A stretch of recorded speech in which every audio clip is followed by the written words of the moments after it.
राजेंद्र गुड़ा जी मेरे साथ है, इनसे भी बात करते क्योंकि बेबाकी का अंदाज तो इनका भी बड़ा निराला है, बड़े बेबाक होकर ये राजस्थान में अपनी बात रखते हैं। राजेंद्र जी, पहला सवाल तो ये पूछूंगी कि अभी आपने जिक्र किया नेपाल में ये हो रहा है, फलानी जगह हो रहा है, ढिमकी जगह हो रहा है, आप तो ये बता दीजिए कि राजस्थान में जयपुर में हर दिन धरना होने लग गया, आखिर में इनकी क्या गलती है? इन नौजवानों की, इन आदमियों की, इन महिलाओं की क्या गलती है कि इनको जयपुर में हालात इनके नेपाल से बदतर होते जा रहे हैं? देखिए, ये क्वेश्चन तो आपको जो सत्ता में बैठे हैं, कुर्सी पर बैठे लोग हैं, उनसे पूछने वाला क्वेश्चन था कि आंदोलन क्यों रहे। सच्चाई ये है, वो कुर्सी से बाहर ही तो नहीं निकल रहे, अगर पूछे तो भी किससे पूछे बताइए। देखिए मैं आपको बताना चाह रहा हूँ, इनके सिस्टम में सारी ब्यूरोक्रेसी जनता को लूटने में लग गई। सारे थानों के ठेके छूट रहे हैं। ये थाना 50 लाख का, ये थाना 60 लाख का, ये एसटीएम की कुर्सी, ये आरडब्ल्यू कुर्सी, ये आबकारी के अंदर, ये ट्रांसपोर्ट, सारे डिपार्टमेंट के अंदर सारे के सारे अधिकारी जनता को लूटने में लगे हुए हैं। जो सेक्रेटरीट में बैठे हैं, बड़े बड़े होम सेक्रेटरी, फाइनेंस सेक्रेटरी, बड़े बड़े सीएम सेक्रेटरी, चीफ सेक्रेटरी, ये सारे के सारे प्रिंसिपल सेक्रेटरी, एसीएस, सारा घरा आपके बेसमेंट के मायने 500 रुपया का नोट भर रखे, और जनता के घर आटो को नहीं, अरबा का नोट तोल ली में। जब 1 करोड़ लेना तो गिने को ना, बोले 40 किलो 500 का बेच दीजिए। हाँ, हाँ, हाँ, बोले 40 किलो और 2.5 करोड़ रुपए लेना है ना, बोले 1 क्विंटल बेच दीजिए। इस हिसाब से ले रहे हैं आजकल। अच्छा, ऐसा कर दिया इन्होंने कि शहीद स्मारक पे लोग आते थे अपनी बात रखने के लिए, यहाँ भी ताला मार दिया। ताड़ा काई का लगा दिया। ये आपको बताऊं, आदिवासी समाज को और नरेश मीणा को तो इस तरीके से, जैसे महाभारत के अंदर अभिमन्यु को चारों तरफ से घेर के सारे महारथियों ने मारा था, कुचला था, वैसे कांग्रेस और बीजेपी के सारे नेताओं ने नरेश मीणा को मारने की सुपारी दे रखी। अच्छा। सारे, चाहे वो बीजेपी हो, कांग्रेस हो, अलग अलग पार्टी, लेकिन नरेश मीणा को मारा जाए, इस मामले में इसको राजनीति हत्या की जाए, इसमें सारे एक है। और इसको ऐसे घेर रखा है जैसे अभिमन्यु को। लेकिन आपको मैं एक बात बता दूं, उस अभिमन्यु को चक्री तोड़ के बाहर नहीं आना है, लेकिन ये जेल में रह रहे के सीखे कि बाहर कैसे निकलना है, और ये नौजवान उसको मरने नहीं देगा। वो अभिमन्यु अकेला फंस गया था, लेकिन इसके साथ लाखों लोग हैं।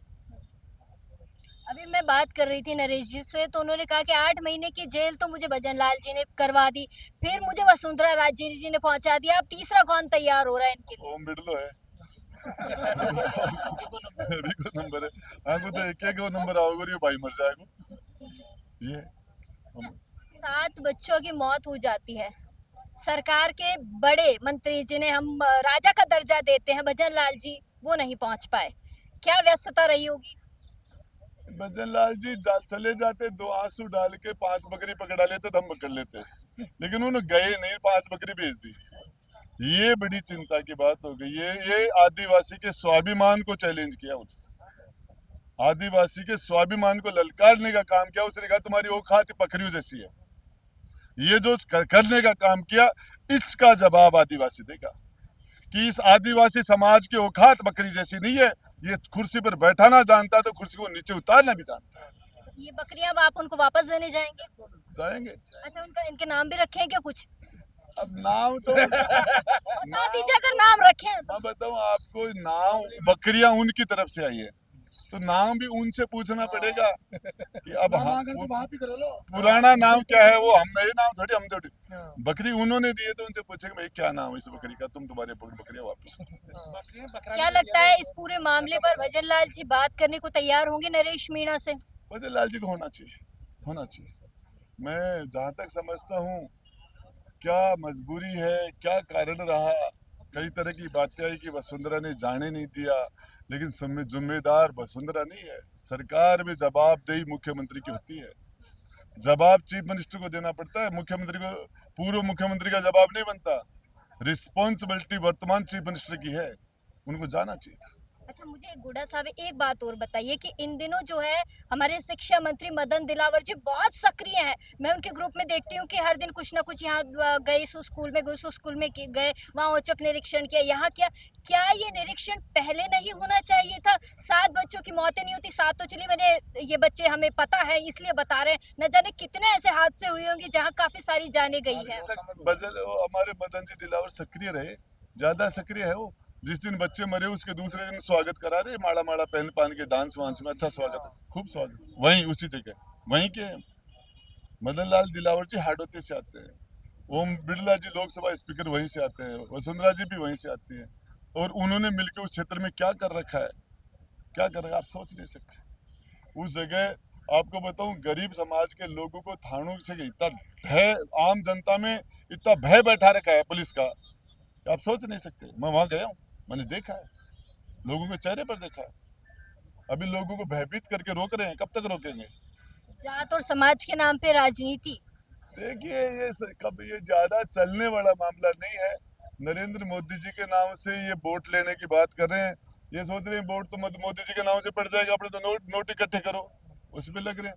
अब प्रेमचंद बेरवा जी डिप्टी सीएम है, गरीब परिवार से हैं, और पहली बार ये एमएलए बने होंगे शायद, दूसरी बार जो बने तो वो उप मुख्यमंत्री बन गए। गरीब परिवार से, कोई पैसे वैसे की बात सुनी है मैंने, ले लिए होंगे, कोई खास बात नहीं, लेकिन वो उनका समझ में आता है, ले लिए होंगे। तो वो ये दिया तो डिप्टी सीएम ये पैसे ले रही है, ये समझ में नहीं आ रहा। सबूत है आपके पास? मेरे पास लोग आए, बोले यार दिया भी ले रही है, मैंने कहा यार ये दिया भी ले रही है, तो ये तो बहुत ही गलत है। प्रेमचंद बैरवा तो समझ में आया, बेचारा पृष्ठभूमि है, लेकिन ये तो बहुत रईस कर से, इसको तो पैसे नहीं लेने चाहिए।